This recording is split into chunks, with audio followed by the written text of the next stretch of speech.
Bismillahirrahmanirrahim. Assalamualaikum warahmatullahi wabarakatuh.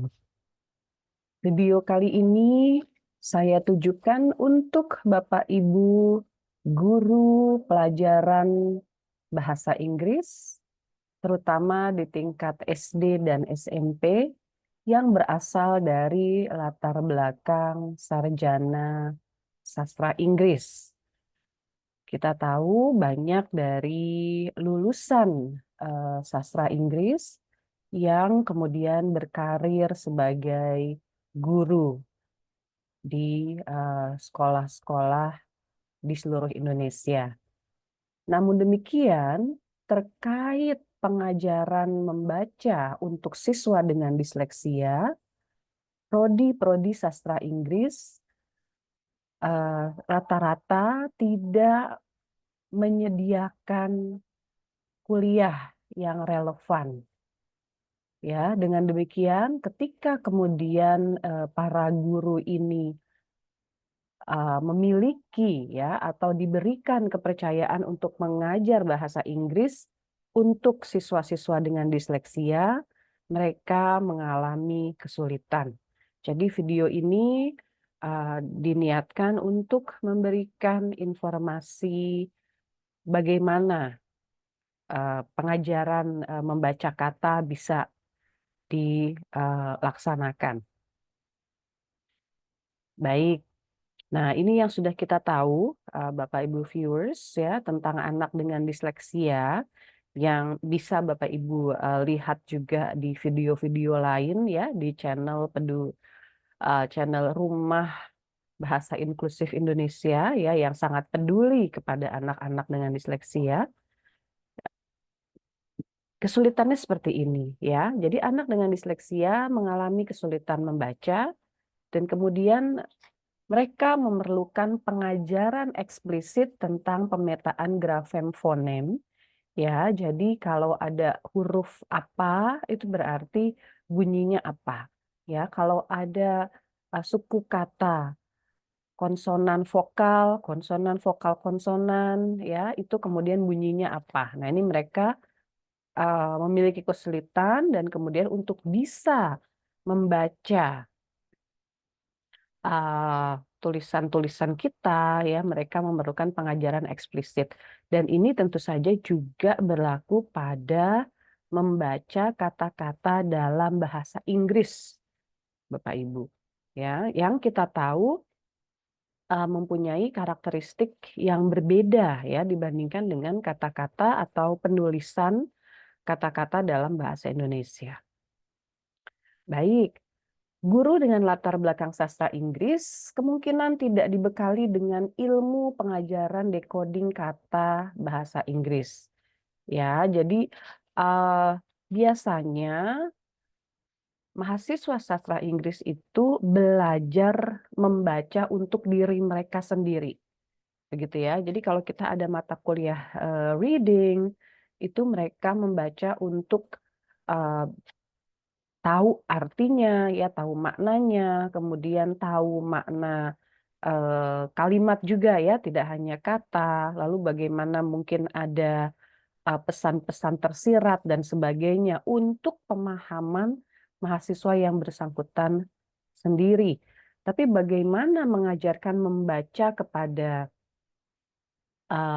siswa dengan disleksia gitu ya untuk decodingnya terutama dalam konteks video ini ya kata itu tidak atau belum dibekali ya tidak ada mata kuliah tertentu atau bahan tertentu ya. Oke, padahal ilmu untuk pengajaran decoding kata bahasa Inggris ini sangat penting untuk mendampingi anak dengan disleksia di dalam kelas bahasa Inggris.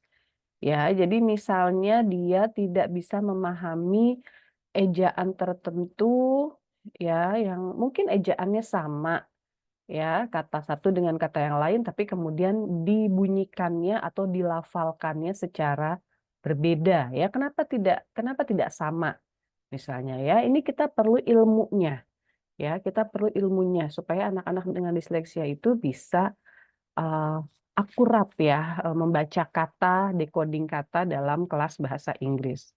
Ya, tapi tidak ada nih ilmunya dari kampus gitu.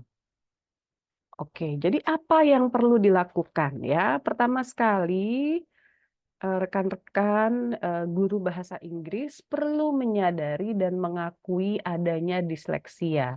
Ya, jadi kita perlu membaca ya, kita perlu belajar lagi dan kemudian bisa mengakui gitu ya. Jadi tidak uh, apa namanya misalnya mungkin oh ini mungkin dia memang belum bisa saja misalnya ya. Kita perlu latih saja lebih lanjut ya. Tapi kita perlu mengakui ini ada kemungkinan dia disleksia ya, memang punya kesulitan dan kemudian perlu pengajaran pendampingan yang khusus begitu. Ya, lalu setelah kita menyadari dan mengakui adanya disleksia, kita perlu melakukan ya, kita perlu mencari informasi bagaimana mengajarkan pemetaan grafem fonem secara eksplisit, secara terstruktur. Ya, kenapa secara terstruktur? Jadi misalnya tidak disarankan kita mengajarkan misalnya tiba-tiba langsung begitu ya di awal kata dengan 3 atau 4 suku kata ya langsung yang panjang begitu. Itu tidak disarankan karena perlu ada struktur terkait panjang atau jumlah suku kata.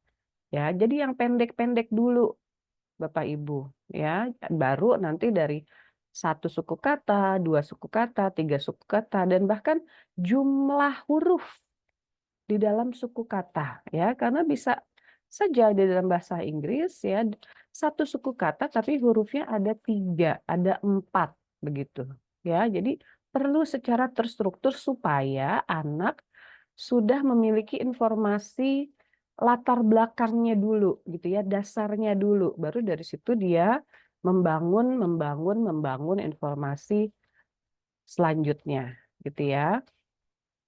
Oke. Nah, kita juga perlu mencari informasi-informasi seperti ini Bapak Ibu. Ini contoh saja ya. Sebetulnya banyak di internet ya, tapi kita harus tahu nih apa yang kita perlukan ya. Kita cari apa. Nah, jadi yang kita cari adalah ini ya, informasi untuk mengajarkan pemetaan grafem fonem secara eksplisit dan secara terstruktur. Nah, misalnya ini. Ya, 15 phonics rules for reading and spelling. Gitu. Jadi menurut website ini ya orang-orang itu belajar untuk mengaitkan ya bagaimana bunyi kata itu ya dan bagaimana tulisannya gitu ya. Ya. Jadi, ya ini grafem fonem conversion ya, pemetaan grafem fonem yang tadi sudah kita sebutkan.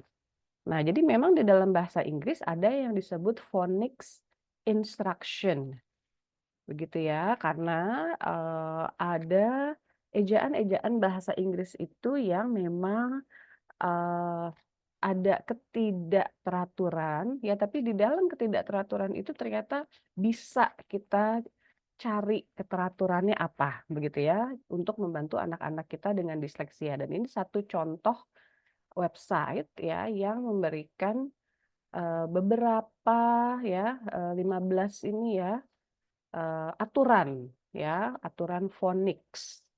Ya, jadi silakan Bapak Ibu ya. Jadi kita nanti bisa sampaikan kepada siswa-siswa kita.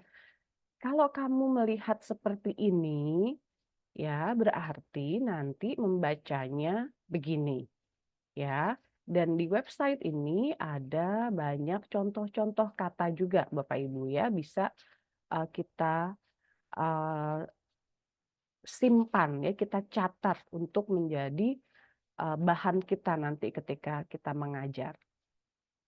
Nah, kita juga bisa melihat website seperti ini. Bapak Ibu ya, yang memberikan kelas-kelasnya begitu ya. Jadi secara terstruktur tadi ya. Jadi misalnya di sini, screen capture saya ya memberikan sampai kelas 1 ya, tapi ada sampai kelas, 5 atau 6 begitu ya kalau Bapak Ibu scroll, ke bawah pada website ini.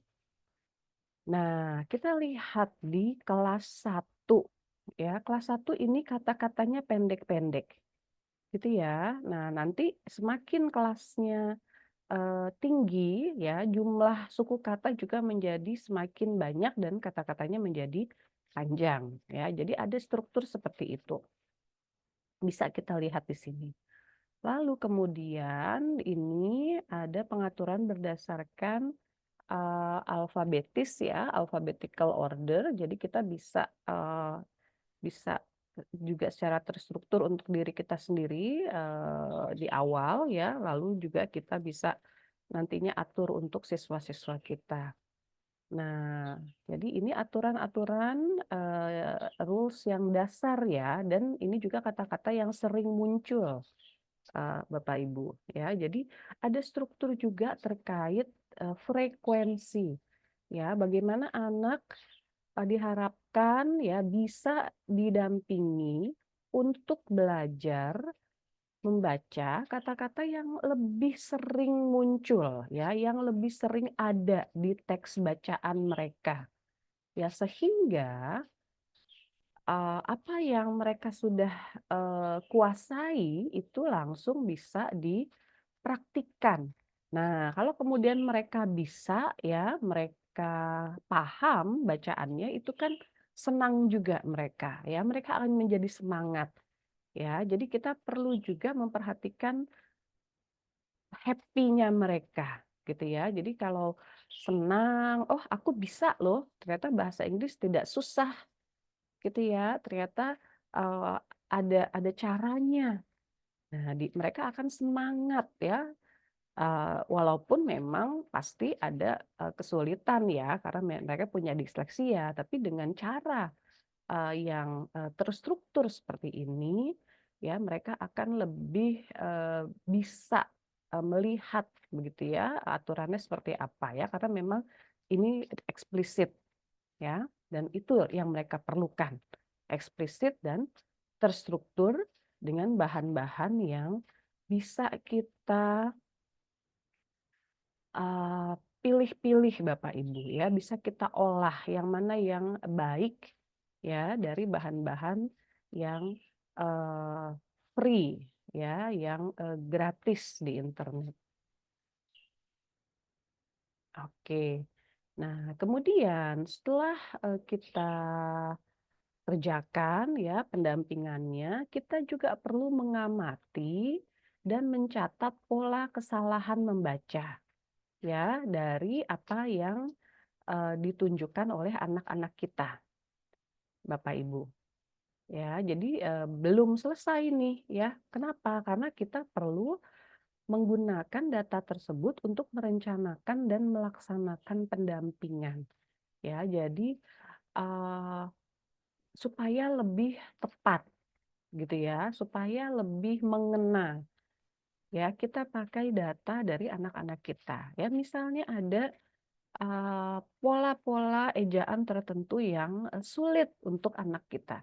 Nah, berarti anak yang bersangkutan ini perlu dibuatkan, eee, bahan, latihan ya, yang sesuai dengan kebutuhan dia. Yang mungkin, beda ya satu anak dengan yang lain, tapi tentu saja Bapak Ibu silakan menyimpan bahan yang dibuat ya untuk bisa digunakan kembali ya dengan modifikasi ya sesuai dengan kebutuhan anak yang selanjutnya tentu saja ya. Mengamati dan mencatat pola kesalahan membaca. Ejaan seperti apa yang susah ya, kata-kata seperti apa yang susah atau bahkan huruf seperti apa yang dia susah ya. Lalu kalau dia salah itu membacanya jadi apa? Gitu ya, kita amati dan kita catat untuk merencanakan dan melaksanakan pelatihannya nanti ya, pendampingannya. Oke, Bapak Ibu, sekian dulu bahan singkat dari channel Rumah Bahasa Inklusif Indonesia yang ditujukan untuk para guru bahasa Inggris yang mengajar di seluruh Indonesia, terutama yang berasal dari latar belakang sastra Inggris. Semoga informasi ini membantu Bapak Ibu sekalian untuk mengajarkan membaca kata kepada anak-anak dengan disleksia yang ada di sekolah Bapak Ibu. Mohon komentarnya ya, apakah bahan ini sudah bisa membantu Bapak Ibu ya sesuai dengan niatnya ya. Kalau belum, silakan ditulis bagaimana channel ini bisa uh, lebih relevan ya untuk kebutuhan Bapak Ibu. Terima kasih. Alhamdulillahirobbil alamin. Assalamualaikum warahmatullahi wabarakatuh.